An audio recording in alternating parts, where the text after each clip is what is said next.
அன்பர்களே, நண்பர்களே, உங்கள் பாலுவின் இனிய காலை வணக்கம். இன்று பிப்ரவரி 3ஆம் நாள், அதாவது தை மாதம் 20ஆம் தேதி சனிக்கிழமை. அஷ்டமி திதி சாயங்காலம் 5:20 வரை, அதற்கு மேல் நவமி திதி. விசாக நட்சத்திரம் நாள் பூராவும். இன்றைய நல்ல நேரம் காலை 10:30 11:30 வரை, சாயங்காலம் 4:30 5:30 வரை. ராகு காலம் 9 to 10, யமகண்டம் 1 to 3.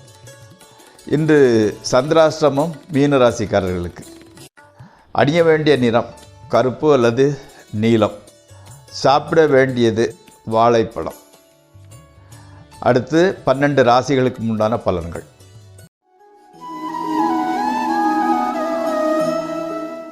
மேசராசி.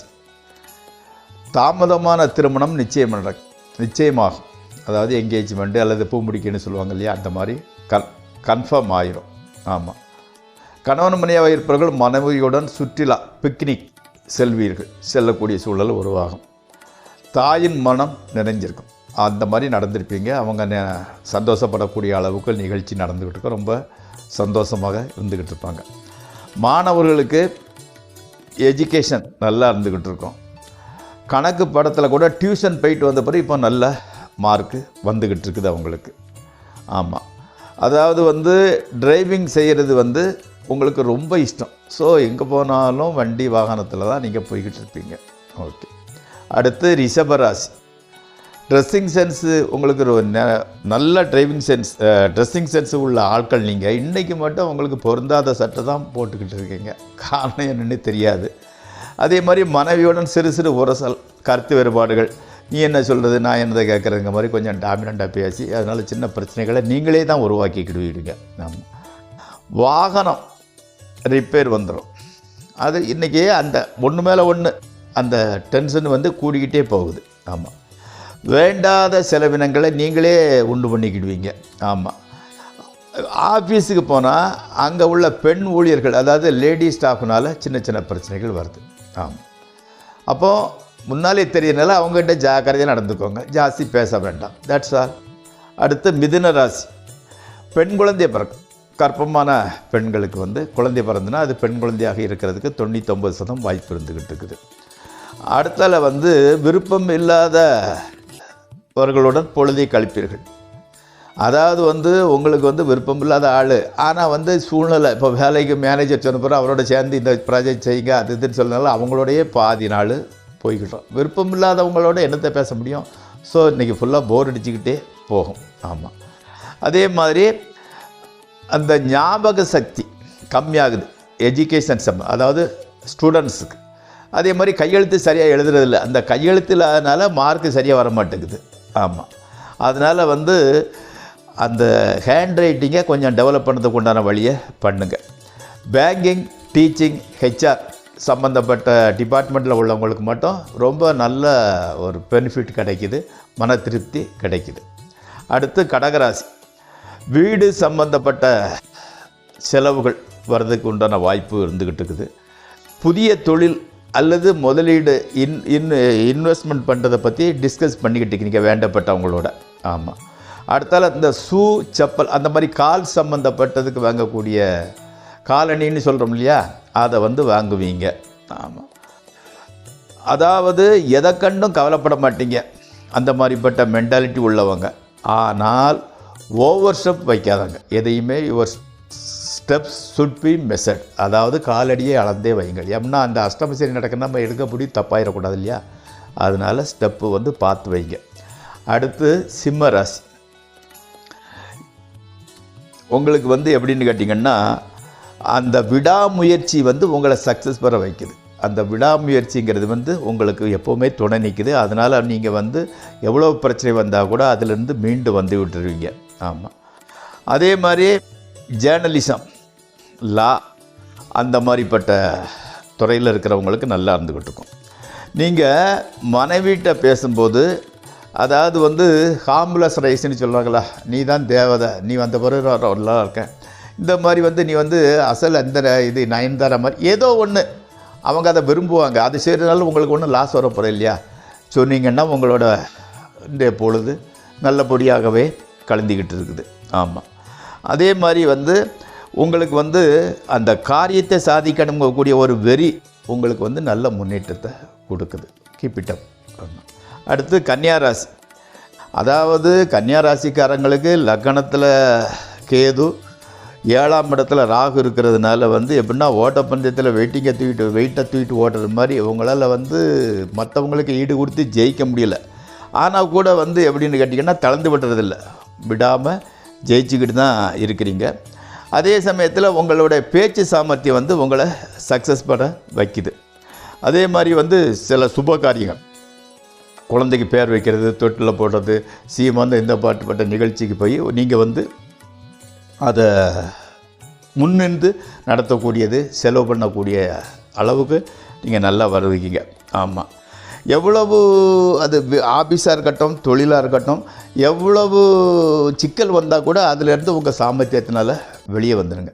உங்களோட பேச்சு திறமையை உங்களுக்கு சப்போர்ட் பண்ணுது.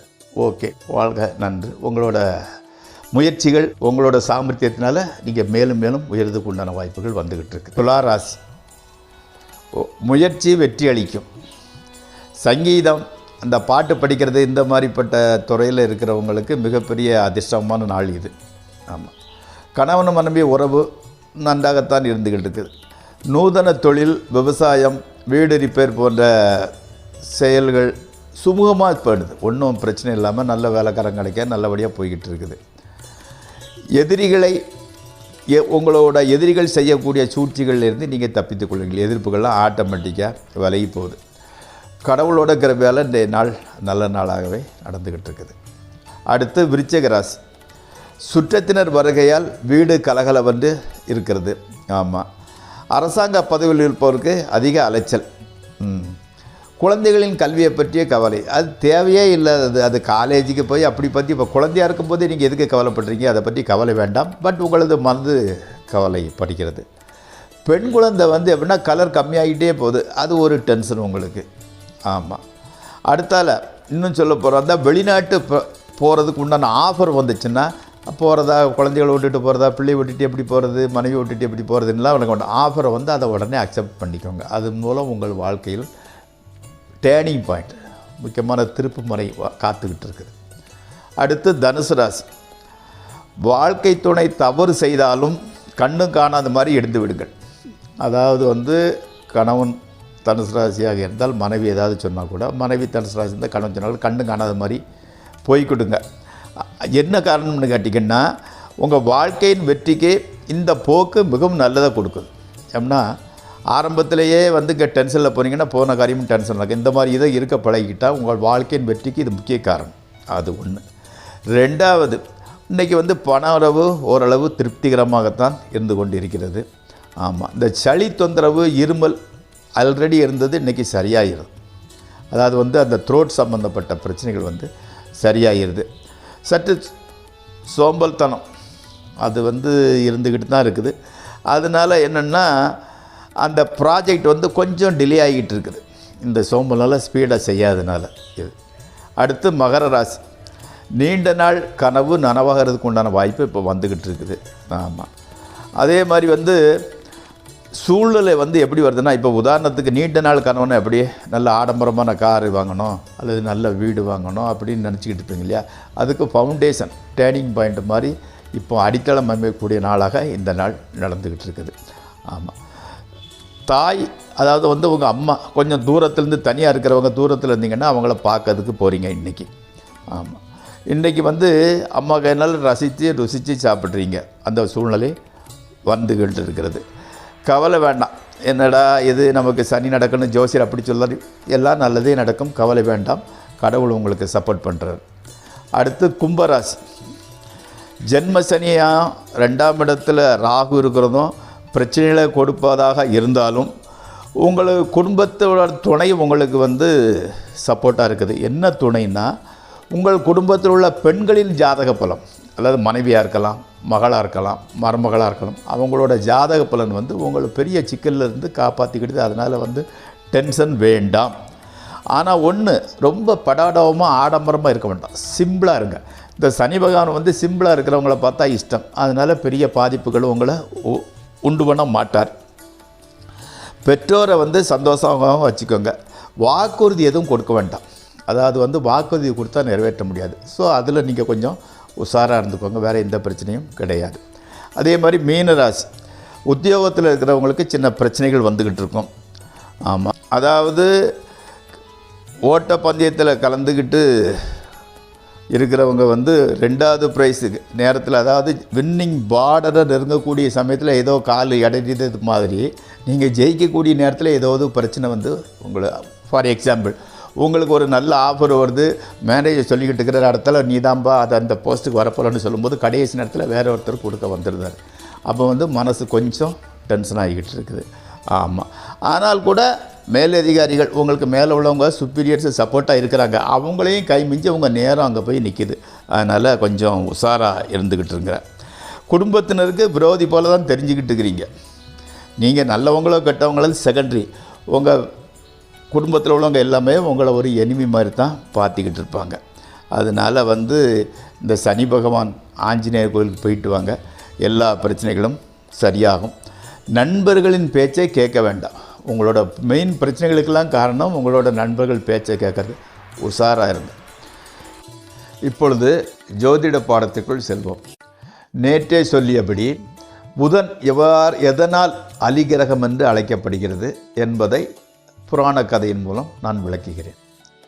மகாபாரதம் பாண்டவர்களுக்கும் கௌரவர்களுக்கும் யுத்தம் உண்டான நாள் குறித்தாயிற்று. அதாவது ஒரு சர்வ வல்லமை படைத்த சர்வ லட்சணம் பொருந்திய ஒரு வீரனை, இளைஞன் கல்யாணமாகாத வீரனை நரபலி கொடுத்தால் யுத்தத்தில் ஜெயிக்கலாம் என்று ஒரு ஜோதிடர் சொல்லியதை கேட்ட கிருஷ்ணர், அதாவது அவர் தானே பாண்டவர்களுக்கு சப்போர்ட்டாக இருக்கிறாரு, யாரை நரபலி கொடுக்கலாம்னு யோசிக்கிறாங்க. அவங்க குடும்பத்தில் அரவான்னு சொல்லக்கூடிய ஒருத்தன் இருந்தான். அவன் மிகப்பெரிய வீரன், சர்வ லட்சணம் பொருந்தியவன். அவன் சொல்கிறான், நம்ம குடும்பத்துக்காக நம்ம குலத்துக்காக என்னை நரபலி கொடுங்க, என் உயிரை தியாகம் பண்ணதுக்கு ரெடியாக இருக்கேன். ஆனால் எனக்கு ஒரு சின்ன ஆசை, நீங்கள் அதை நிறைவேற்றணும் தான். கிருஷ்ணன் கேட்குறாரு, என்னப்பா ஆசைன்னு. நான் கல்யாணம் பண்ணிட்டு தான் நான் சாவேன் அப்படிங்கிறாரு. ஓகே, கல்யாணம் பண்ணலாம்னா உடனே சாவரவனை யார் கல்யாணம் பண்ணிக்க முடி வருவா? யாரும் முன் வர மாட்டாங்க, வேறு வழி கிடையாது. உடனே கிருஷ்ணன் நின்று வருவார். அவர் ஒரு பெண்ணாக மாறி இவங்களுக்குள்ளே கல்யாணம் நடக்கும். கல்யாணம் நடந்த உடனே அவரை நரபலி கொடுத்துருவாங்க. இவர் வந்து அந்த கழுத்தில் கட்டுக்கிற தாலியை அறுக்கிறது, இந்த வளையல் உடைக்க, இந்த மாதிரிப்பட்ட இந்த சாங்கியங்கள், இந்த சடங்குகள்லாம் இருக்குது இல்லையா, அதெல்லாம் செய்வார். யார்? பெண் ரூபத்தில் இருக்கக்கூடிய கிருஷ்ணர். அந்த காரணத்தினால்தான் இப்போதைக்கு கூட விழுப்புரம் பக்கத்தில் இருக்கிற கூவாகம்ங்கிற ஊரில் அந்த அலிகள்லாம் லட்சக்கணக்கில் திரண்டு, அதாவது வந்து அரவானுக்கு தாலி, அதாவது தாலியை இறக்கும் நிகழ்ச்சியை பண்ணுவார் இல்லையா கிருஷ்ணர், அதே மாதிரி இவங்க வந்து தாலியை கட்டிக்கிட்டு இவங்களும் அந்த தாலியை இறக்குற நிகழ்ச்சியை 3 நாளாக கொண்டாடுவாங்க. அதாவது வந்து ஆண் பெண்ணாக இருப்பதனால் அவருக்கு ஆணும் கிடையாது பெண்ணாகவும் கிடையாது, அதுதான் அலிகிரகம்னு சொல்லுவாங்க. இந்த விஷ்ணு தான் புதனை கண்ட்ரோல் பண்ணுறவர், அதனால் வந்து புதன்கிறது வந்து நம்ம அலிகிரகம்னு சொல்கிறோம். இப்போ வந்து புத்திரஸ்தானத்தில் வந்து சூரியன் இருந்தால் அது ஆண் குழந்தை, ஆண் கிரகம், அதனால் ஆண் குழந்தைன்னு சொல்லிடுவோம். அதே மாதிரி சுக்கிரன் இருந்தால் அது பெண் கிரகம், பெண் குழந்தைன்னு சொல்லிடுவோம். புதன் இருந்தால் நம்ம சொல்ல முடியாது, அது ஆணாகவும் இருக்கலாம் பெண்ணாகவும் இருக்கலாம். அதனால் வந்து நம்ம இப்போதைக்கு நமக்கு ஒரு சிலர் ஜாதகத்தினால அவங்களோட கேரக்டர் எப்படி இருந்துங்கிறத நாளை இன்னும் விளக்கமாக சொல்கிறேன். இதுவரை பார்த்த அன்பர்களுக்கு மீண்டும் மீண்டும் நன்றியை கூறிக்கொள்கிறேன். நாளை சந்திப்போம்.